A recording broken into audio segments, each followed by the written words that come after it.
दोस्तों नमस्कार, मैं उमेश गौतम समग्र प्रदेश समाचार से। अशिक्षित रहेगा देश तभी बनेगा विश्व गुरु। वर्तमान में यह हालत स्पष्ट और साफ दिखाई देते हैं, क्योंकि जैसी राजा वैसी प्रजा। अंधेर नगरी चौपट राजा, टकै शेर भाजी टकै शेर खाजा वाली हालत अब पूरे भारत देश में हो गई है। पर हम फिलहाल बात करेंगे मध्य प्रदेश की, क्योंकि हम मध्य प्रदेश में जो सीएम हैं वो स्वयं एक शिक्षित और डॉक्टर हैं, डॉक्टर मोहन यादव। अब बात करते हैं शिक्षा की और शिक्षा के हालात की। शिक्षा के हालात ये हैं, पहले हम एक बात और बता दें। अभी वर्तमान में सीजेआई ने कहा था कि कुछ ऐसी डिग्रियां हैं जो फर्जी डिग्रियां हैं और वो काकरोच की तरह हैं। ऐसा लगता है कि मध्य प्रदेश के मुखिया की भी डिग्री के यही हालात है। अगर डिग्री मेहनत करके बनी होती तो आज मध्य प्रदेश में शिक्षा के ये हालात ना होते। अब आपको शिक्षा के कुछ आंकड़े बताता हूँ। बहुत सारे आंकड़े बताने बैठेंगे तो आंकड़े ही आंकड़े बता रहेंगे, आपको अपनी बातें ही ना बता पाएंगे। तो शिक्षा के कुछ आंकड़े, रीवा शहडोल के लेकर 84 शासकीय कॉलेज है, विद्यालय है। उन 84 कॉलेजों में एक भी प्राचार्य नहीं है, सब प्रभारी के दम पे चल रहे हैं। और यहाँ तक कि बहुत सारे कॉलेज तो अतिथि शिक्षक प्राचार्य का काम संभाल रहे हैं। मतलब ये समझ लीजिए कि विद्यालयों में प्रोफेसरों और शिक्षकों ना के बराबर है जो स्थायी रहे हों। अब आप समझ लीजिए कि अतिथि शिक्षक के दम पर कॉलेज चल रहे हैं। वहीं अगर स्कूलों की बात करें तो 90% ऐसी स्कूलें हैं जो कक्षा 8वीं तक है और टीचर एक है। और कुछ विद्यालय ऐसे हैं जहां एक 5वीं तक कक्षा है और 7 टीचर है। अब आप शिक्षा व्यवस्था की धुरी को समझिए। और अगर हमारे देश के या प्रदेश के सीएम इतने पढ़े लिखे हैं तो वो शिक्षा का महत्व क्यों नहीं समझते? क्या अड़ियलबाजी और तड़ीबाजी और शासन के पैसे का दुरुपयोग करना ही सीएम है? तो मुझे लगता है ये पद संविधान में अब नहीं होना चाहिए। अगर है तो गलत है, क्योंकि राजा हम उसको चुनते हैं जो हमारी व्यवस्थाएं, शिक्षा, स्वास्थ्य, रोजगार, विवाद सबको एक संतुलित मात्रा में संभाल कर रखता है। पर शिक्षा के जो हालात वर्तमान समय में पूरे देश में है। पर एक बात और समझ लीजिए, वर्तमान राजनीतिक व्यवस्था को देख लीजिए, चाहे यही समझ लीजिए कि अंधेर नगरी चौपट राजा, टकै शेर भाजी टकै शेर खाजा।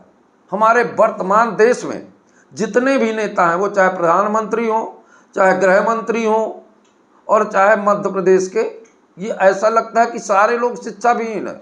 इसलिए इनके कभी भाषणों में शिक्षा, स्वास्थ्य, रोजगार की टिप्पणी नहीं मिलेगी आपको। इनके भाषणों में मिलेगी संप्रदाय, दंगा, फसाद, जाति, धर्म।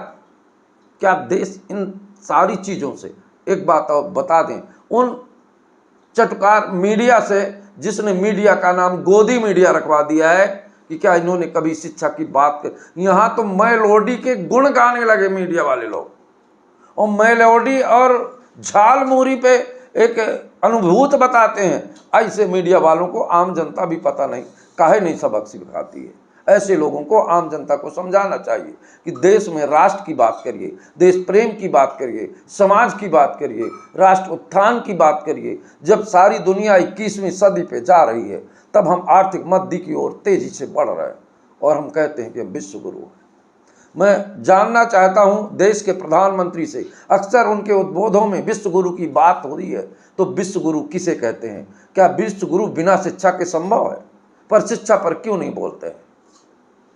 संवाद समाज का और राजा के बीच का एक माध्यम होता है। तो ना तो हमारे विश्व गुरु, ना हमारे मुख्यमंत्री, ना तो पत्रकारों से संवाद, ना आम जनता से संवाद, मन की बात। मैं आपको बता दूं कि गुरु शब्द का मतलब है गु से गुणवान। कोई भी सवाल करिए उसका तुरंत जवाब देने वाला गुरु होता है। पर हमारे विश्व गुरु तो ऐसा है जैसे शादी हो कि नई मेहरिया आती है, कोई कुछ पूछे तो बताती ही नहीं है। पत्रकार सवाल करें देश में, विदेश में, भारत में, तो कोई सवाल का जवाब नहीं।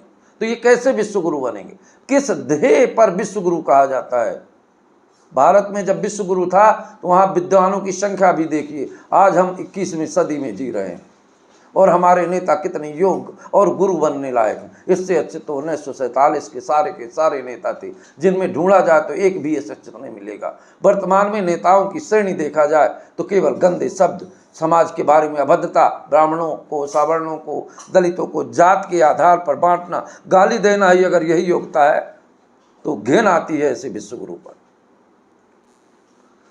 हमारे देश में बहुत कुछ बदलाव हुआ है, नया भारत का निर्माण हुआ है, पर मेरी नज़र में जो सबसे ज़्यादा बदलाव हुआ है वो मैं आपको बता रहा हूँ। 1947 के मंत्रिमंडल में देखिए तो आपको ढूंढना पड़ेगा कौन सा नेता हमारा अनपढ़ और मंदबुद्धि का है। और आज अमृतकाल में 21वीं सदी के मंत्रिमंडल में जाइए तो आपको ढूंढना पड़ेगा कि हमारे कितने नेता पढ़े लिखे और अपने से दस्तखत कर लेते हैं, धर्म के बारे में, जाति के बारे में अभद्रता नहीं करते हैं। तो अगर किसी में बदलाव हुआ है या नहीं हुआ, पर राजनीति में यह बदलाव जरूर हुआ।